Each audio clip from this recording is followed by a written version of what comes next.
Welcome to Impact the World, the show for and about creatives, changemakers, and entrepreneurs. This is a conversation episode where a special guest shares with me what they are creating and the behind-the-scenes journey of their experience.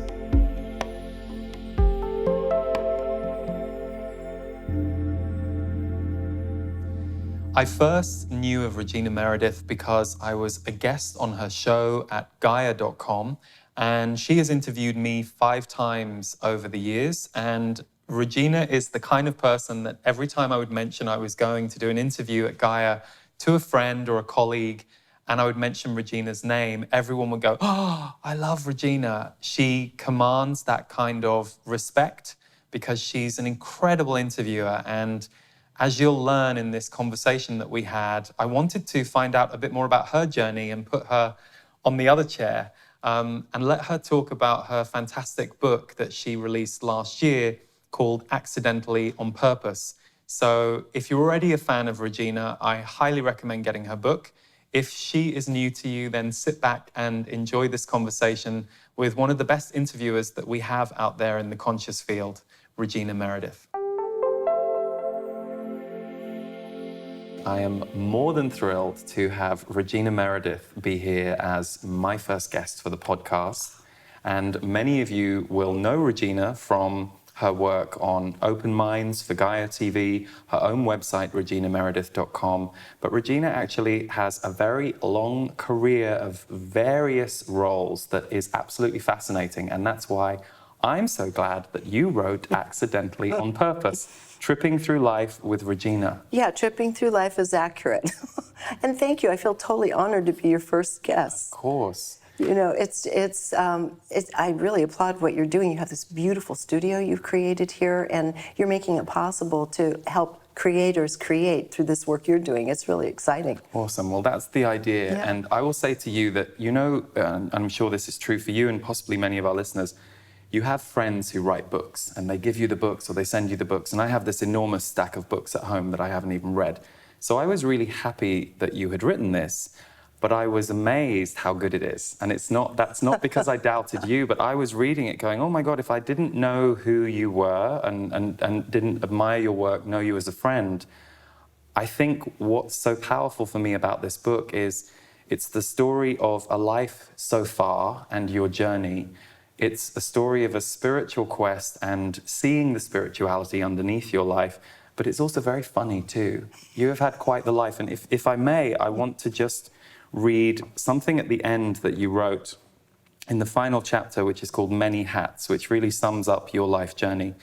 You write, "I have worn many hats, the barrel racer hat as a fat fake cowgirl, the hair helmet of the news anchor, the metaphoric toque of a home chef, and the tinfoil hat of those on the fringe of conspiracy. It's time for the hats to come off and stand as myself, to throw off the images imposed by others and reveal what has simply been there all along." You did it. You did it brilliantly. So thank you. What compelled you to bring this into the world? Well, as you know from reading the book, oftentimes I will wake up and there will be a message in that crossover place just before you're fully awake, just as you're cresting back to consciousness, and you simply understand that you're to do something. And at some point along the way, my guides just said, you need to write a book. This was years ago, and I thought, why? As you know from the book, sometimes I'll argue with my guidance, whether it's my higher self or an external guide, I'll argue with them a bit, and then I'll usually go their way. And in this case, they just said, write a book. And I thought, well, okay, I mean, is there a purpose for it? Not necessarily, just write it and you'll see.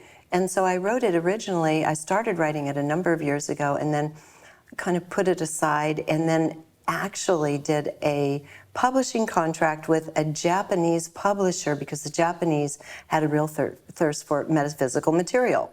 So I had to adjust it according to their audience's desires. And that was a book that has some of the information in this one called Solo Journey. But it was really weaving it. It was trying to serve too many masters.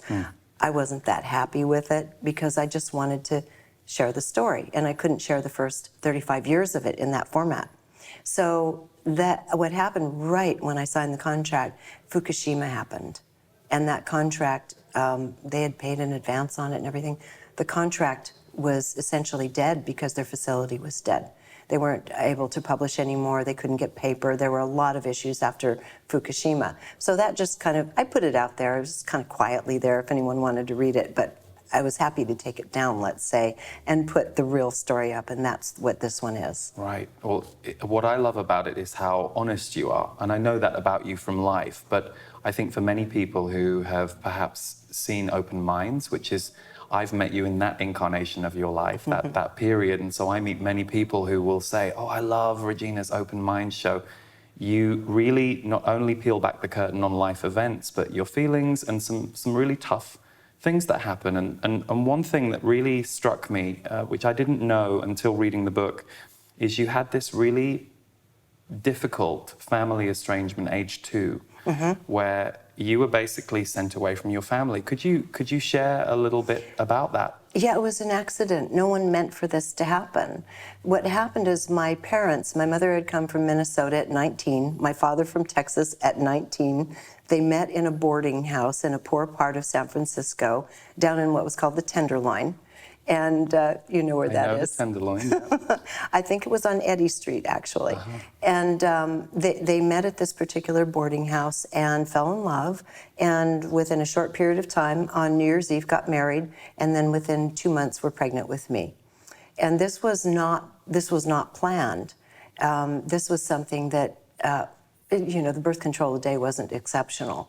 And so my mother had designs on becoming a singer. She worked for, I believe, the telephone company at the time, and loved being a working woman. And so when I came along, it was still manageable. And then a couple years later, well, I think these were both Valentine's Day festivities, considering my sister and I were both born 9 months after Valentine's Day. My mother was pregnant again. Now, too, this is a little different. So they didn't have family because they'd come from elsewhere. They didn't have a lot of friends yet. They were still very new to San Francisco.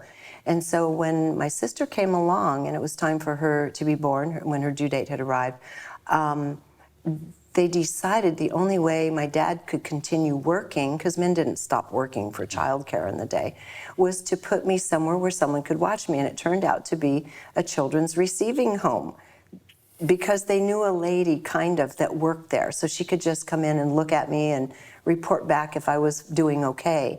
And but the problem is that's where children are adopted out from. So it's not a very nurturing environment, let's just say that. And so I was just like the other tiny little people there, except I wasn't waiting to be adopted. But the way it's structured is for that. So a couple of events happened around the sheer setup of the facility that should have never happened, but it changed our family's dynamic permanently. Yeah. Yeah. And for you, being as sensitive as you know you are now, what struck me when I was reading that chapter was your vivid recall and description of what you were feeling, and you being able to see how that has imprinted your whole life, which is so powerful, because I think that isn't spoken about enough in society. But you have this vivid recall, which is interesting given you, as the years have gone on into your life, you've become very, very interested, but also a guide of regression for people. And going to other times, other lives. I saw that. I found that very interesting. Well, probably, you know, oftentimes, what do you say? Teachers teach what they need to learn best. So maybe in the case of doing that stint of my life as a regression therapist, it was part of that. And it was through regression that I actually recovered it. Because I have a pretty good memory dating back to about 1.5 years. I remember being with the babysitter at 1.5 years and what it was like with her in her yard. And she spoke French only. And I can remember after that, but I couldn't remember my parents ever picking me up, which was a few weeks after they dropped me off. Circumstances, which I explain in the book, occurred. So I ended up there for quite a long time. But this one event happened where they came to check in on me and were told, you can't take her home because there's an ear infection in the nursery. So they brought me into this room that had, I remembered it as glass windows. My father remembers it as a glass door, but there was glass. And it was an area you could put the child isolated. And normally, for parents who are looking in on a child to adopt them, there's no connection. There are adults looking in the door or through the window, and the child's playing and doing their thing while they can observe the child. But these were my parents, and they had a new baby with them. And I remember screaming and clawing at the door to get out of there. And they didn't know what to do. I mean, they're 22, they're not empowered parents yet. And so they turned around and walked away with the baby. And that was it. It's kind of like my life ended. It was a second kind of abandonment, so to speak, after being dropped off. And everything did change, which is the very first chapter of one sentence in the book. Everything changed after that. And still the effects remain to this day. You learn how to be extraordinarily independent. Yes. Well, which has the good you well in so many in some ways, and it also is problematic in others. You share something later on in the book which really I thought was beautiful. You say, my life strategy is simple. If you do not have the power to change something, then develop the grace to accept it. If it causes you personal pain and robs you of peace, distance yourself from it if possible. This does not preclude working on the inner planes toward a resolution. That is true. And I can be accused of oftentimes trying to transcend something. And a lot of people look at that transcendent state as the idealized state, right? And it does have those properties to it, and it certainly distances you from pain.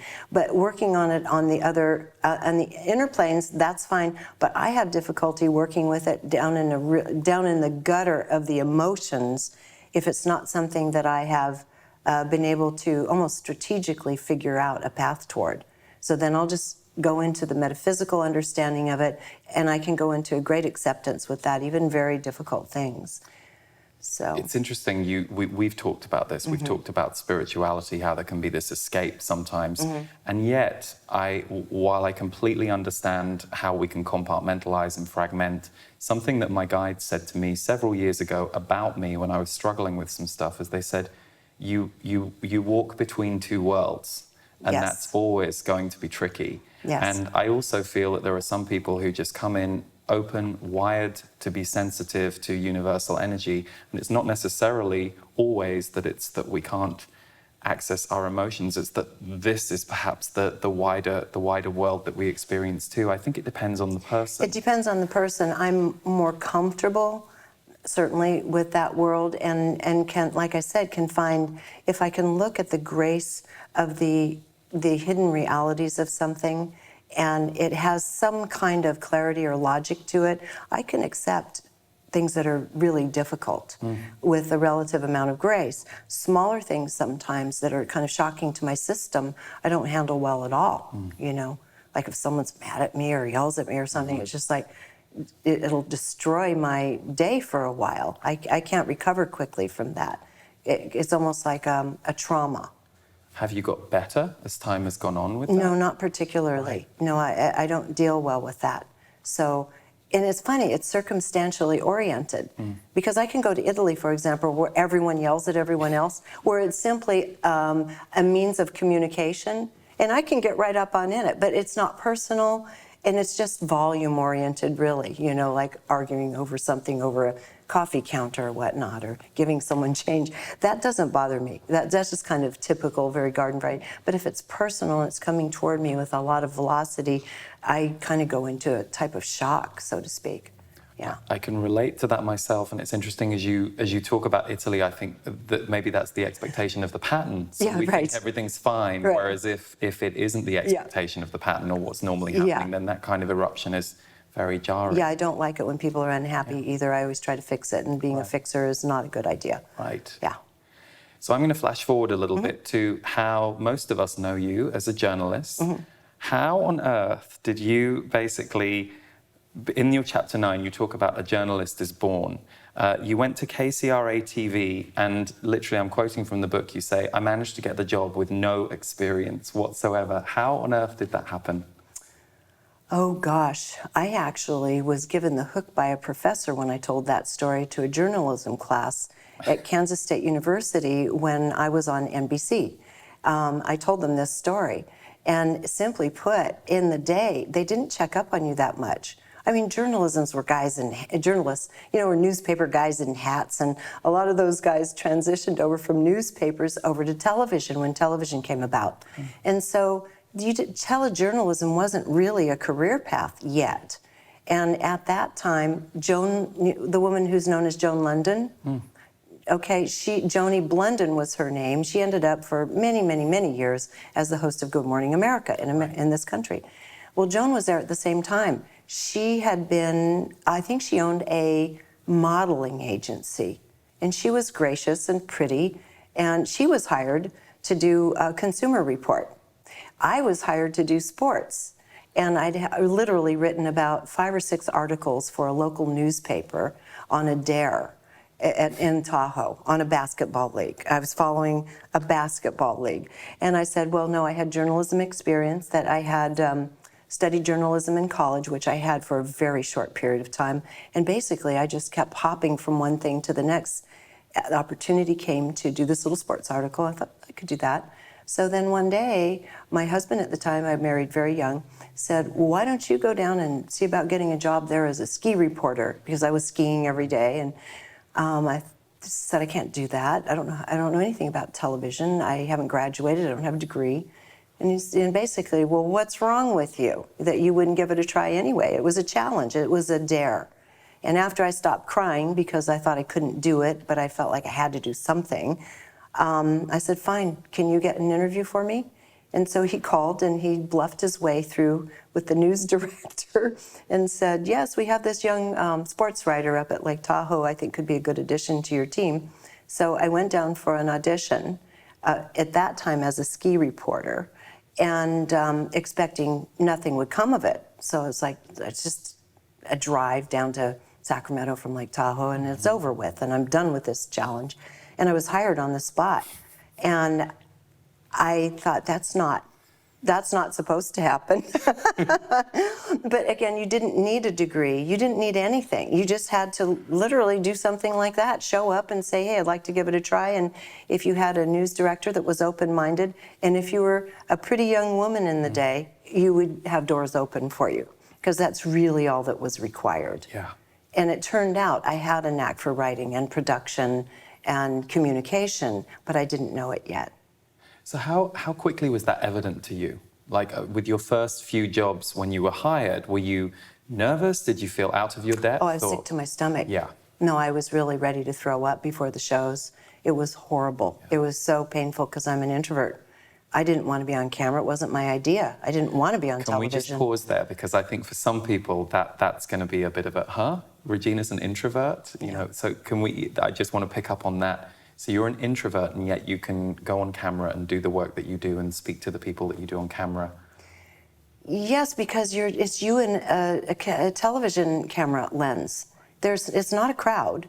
There aren't people staring at you. There's no one there. The studio's empty. There's someone in a control booth and a couple people behind cameras, but it's still just you. And you have to get the psychological mechanism down to be able to bypass the notion that thousands or maybe hundreds of thousands of people, or in the case of NBC, millions are watching live at that moment. And my mechanism was to understand there may be millions of people, but these people are sitting alone or maybe with one other person in their home with their television on and listening to me talk to them. So I always imagined I was talking to a person. And so that helped me get over that gap. But I was horrible, sick to my stomach. Everything was whacked out, in terms of my whole system. I'd run to the bathroom after the broadcast. It was just awful. But I love what you just said, because it's such great advice. It's something we've talked about when I've trained people for Impact the World, especially people who are beginning to work with a camera, especially nowadays, many people are using video. Right. It is a person. Don't think of it as a piece of technology. Just speak to a person. Exactly. Or the group of people, good, however that's you very want good to see advice. it. So you're very quickly progressed into NBC. I did. I was, I think I had a certain presence.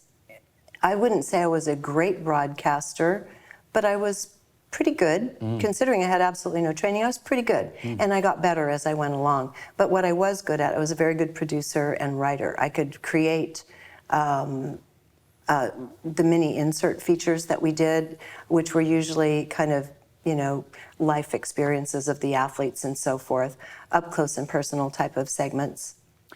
So what does that entail as the producer and writer of those segments? Like for anyone listening who doesn't necessarily know what the mechanics of being the producer of a segment is, how do you produce a segment? Well, in this case, this was sports.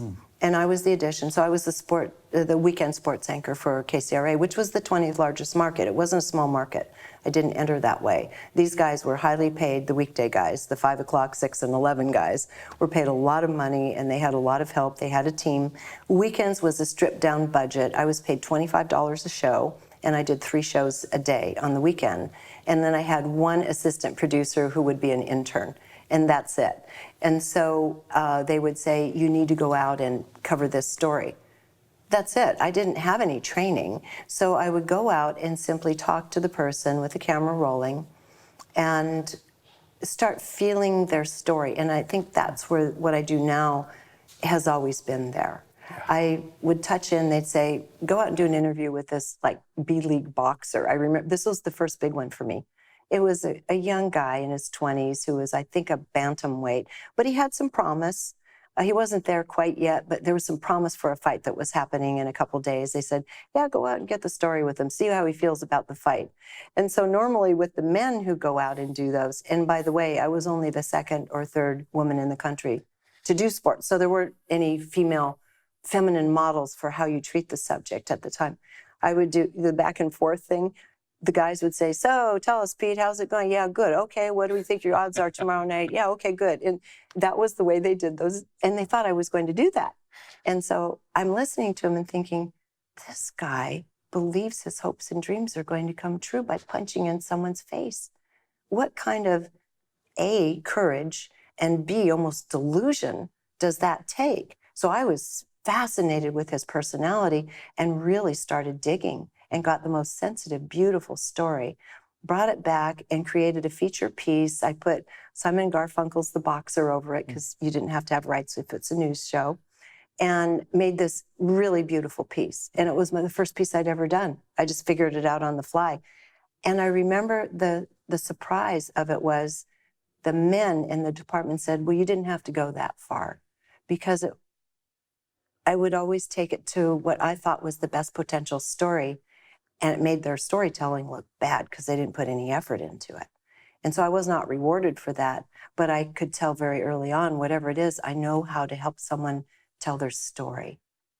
And that makes sense that the men would be threatened by that, both in terms of what you were able to draw out of the boxer or what the boxer felt comfortable connecting. Oh, he told me all kinds of things. I was going to say, yeah. and both that wasn't their wheelhouse or their comfort zone, but also that you'd done something exceptional and different. So that leads me into one of the things that you touch on in the book in quite a few chapters, which I think is fascinating, is you were a pioneering woman in an industry at a time, what I think of the movie Anchorman, which I know is kind of silly comedy, but when I was reading the book, it made me remember seeing that movie 10 years ago, and I thought, wow, Regina was, what's her name, the actress's name, who I forget her name now. In Ron Christina Burgundy? Applegate, Yeah, I think. right.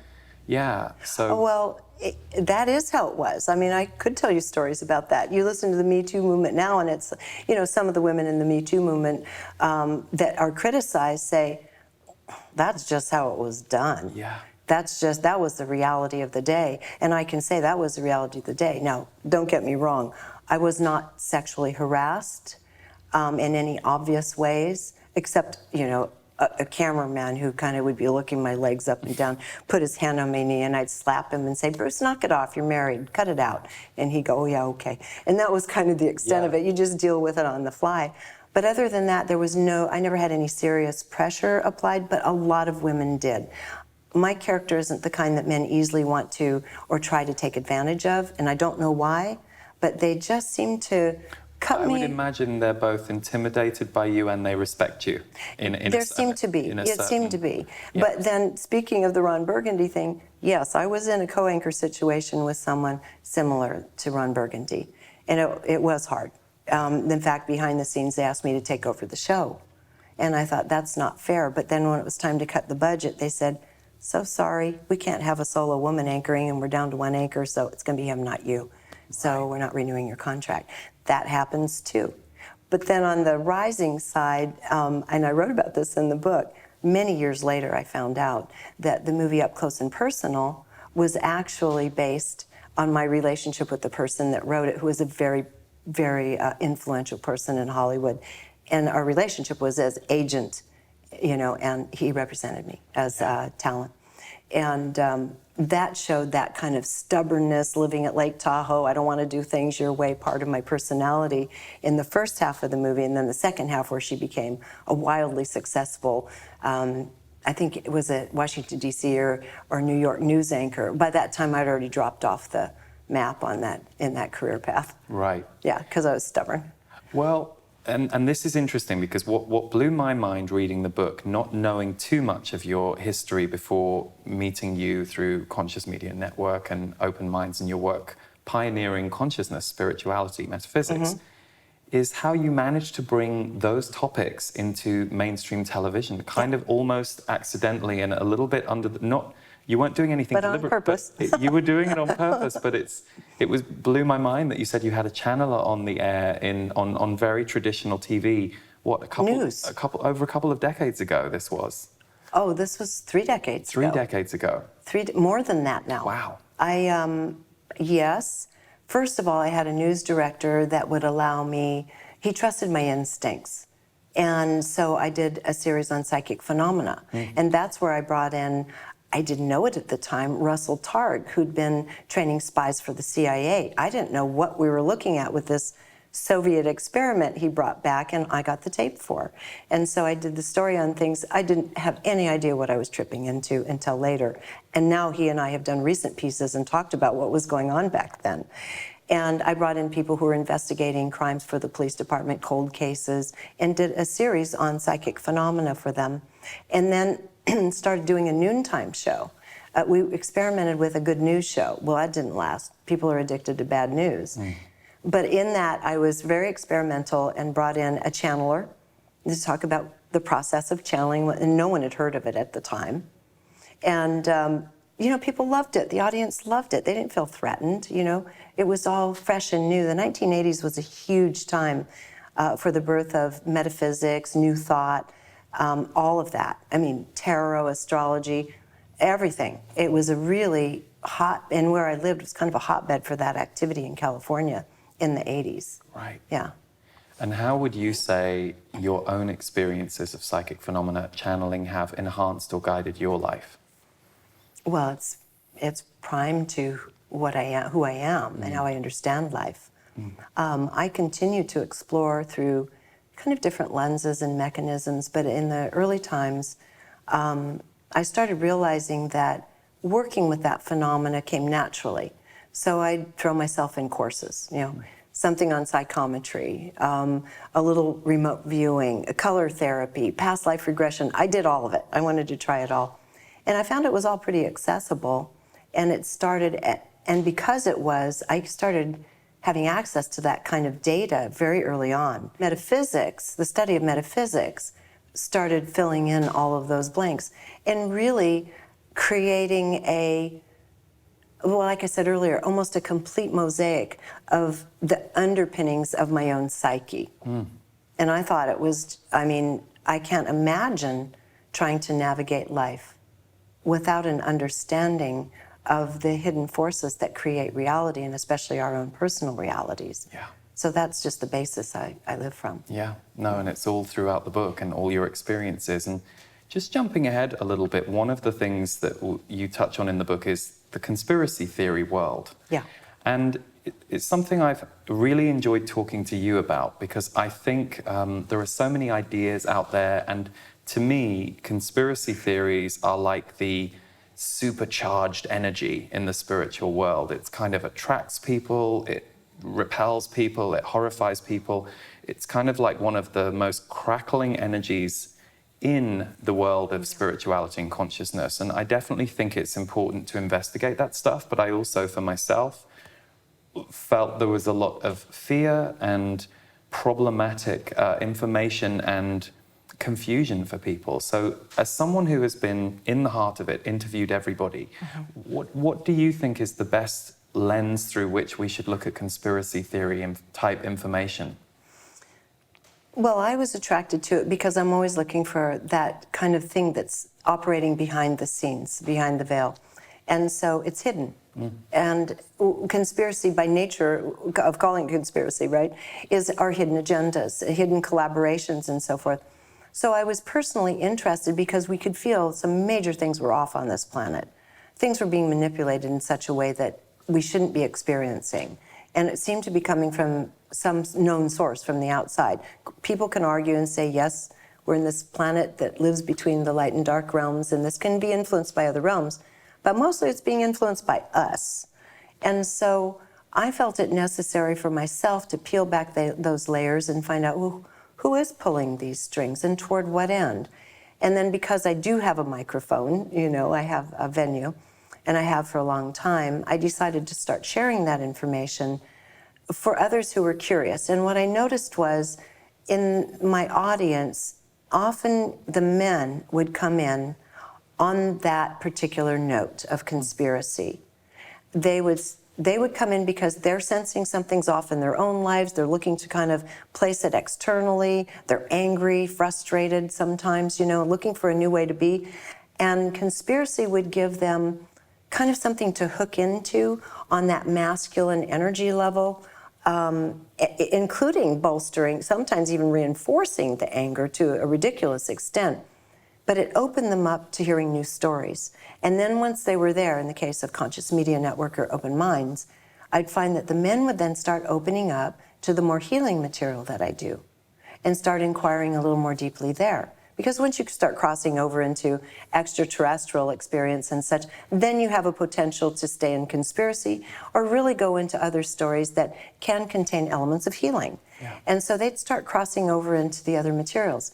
Women would often come in through emotional pain, exhaustion, or an illness of some kind, relationships.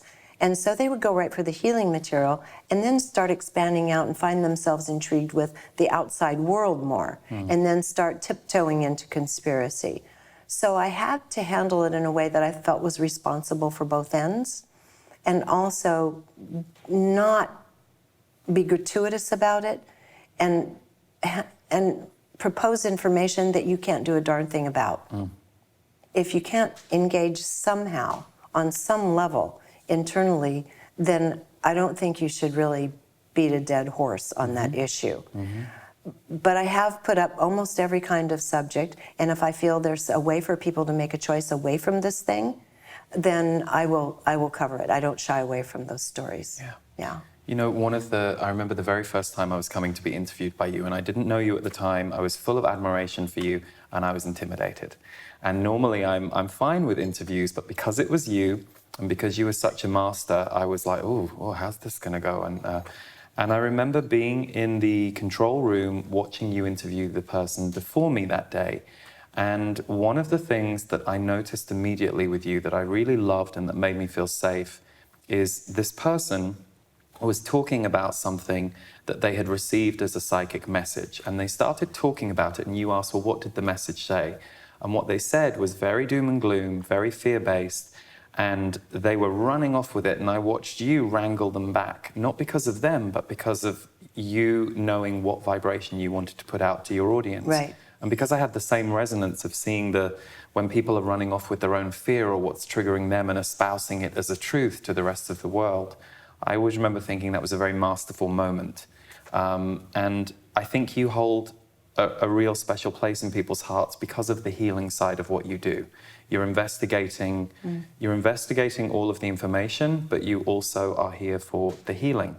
And on that note... The disease in you do this too. Right. It's the same balance. Right. They acknowledge there are forces that are manipulating humanity, making it challenging for you, but don't focus your attention there. You keep rising up amidst that. Yes. Yeah.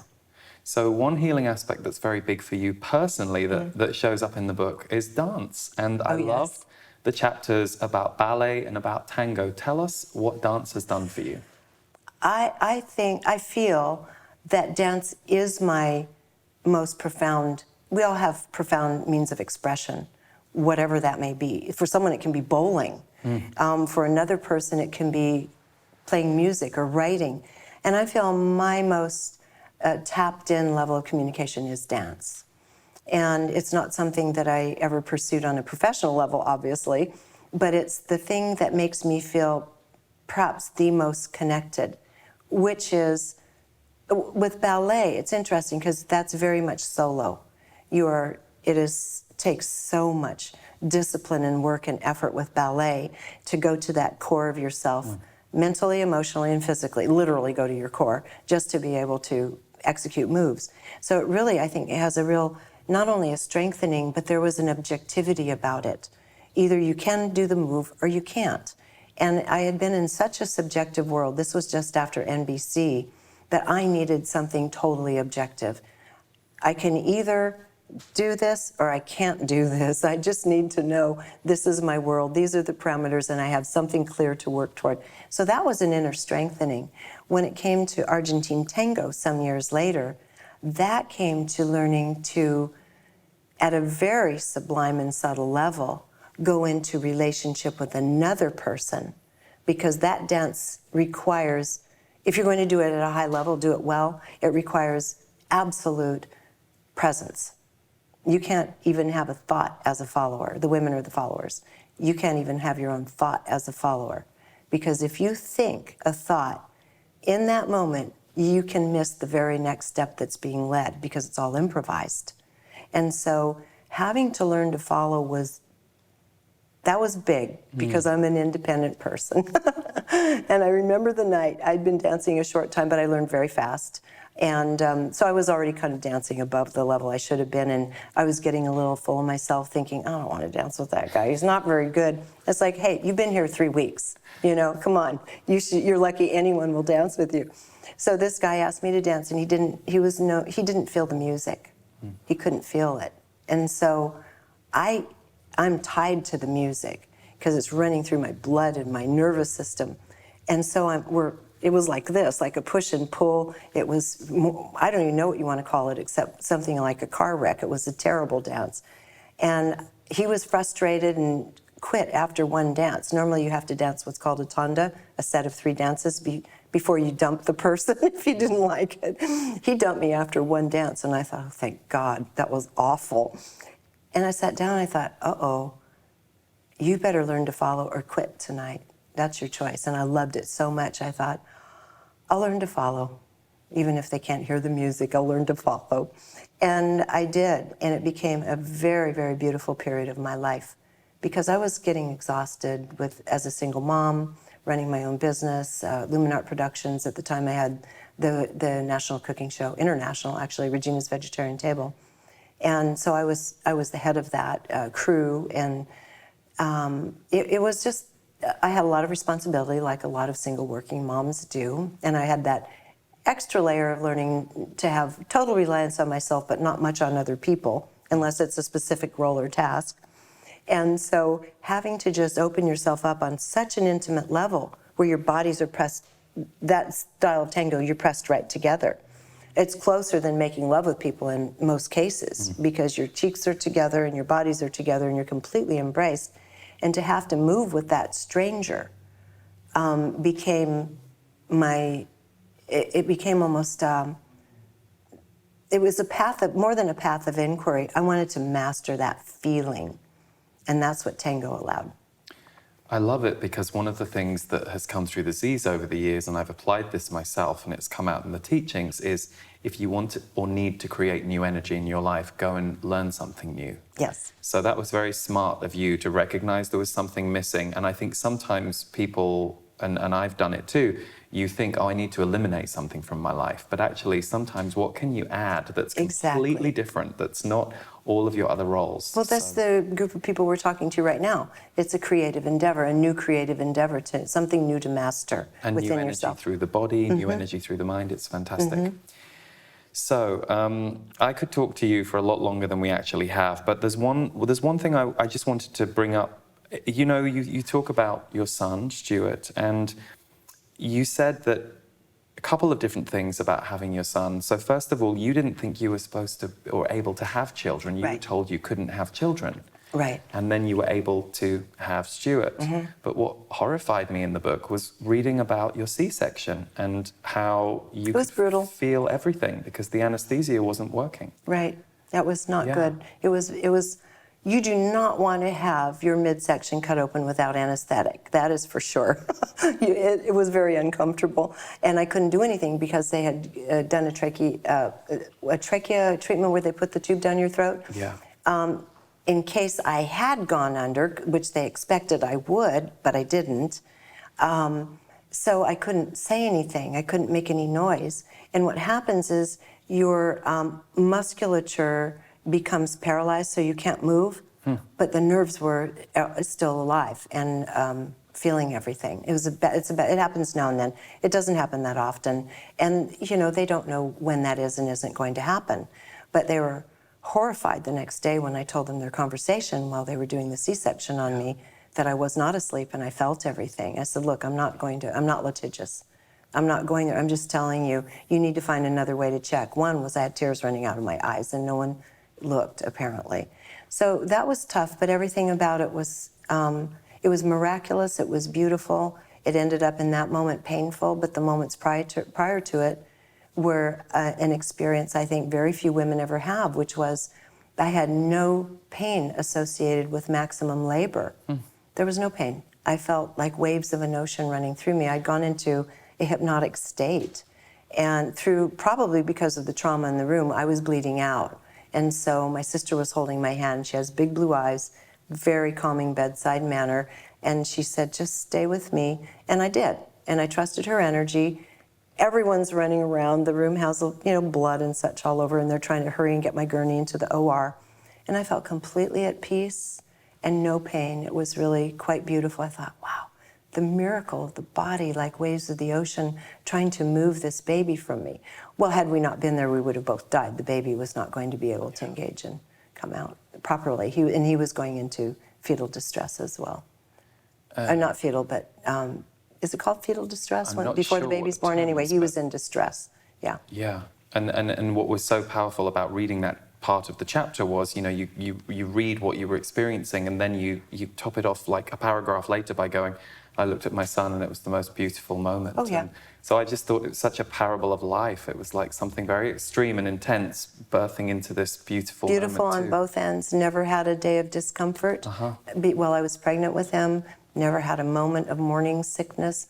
I felt great right up to the time they wheeled me in the OR and started the procedure. Yeah. Well, in terms of all of the work that you've done in your life so far, you wrote in the book, I had learned by the age of 26 that a child, money, work, and high-profile work were not keys to happiness. Well, I'm glad that you had that discovery early, because you have just been pioneering all through your life. I'm curious. I remember that, yeah. Yeah, there are so many amazing stories and chapters in this book. I recommend everybody gets it. What was the experience for you of releasing this very personal, revealing book? Well, because I tend to be quite private, I don't expose a lot of myself through my work, per se. Just little moments here and there in an interview or maybe a little blog. I'll share something personal. There was just a modicum of nervousness that's my life, and anybody can drop in on it and experience it.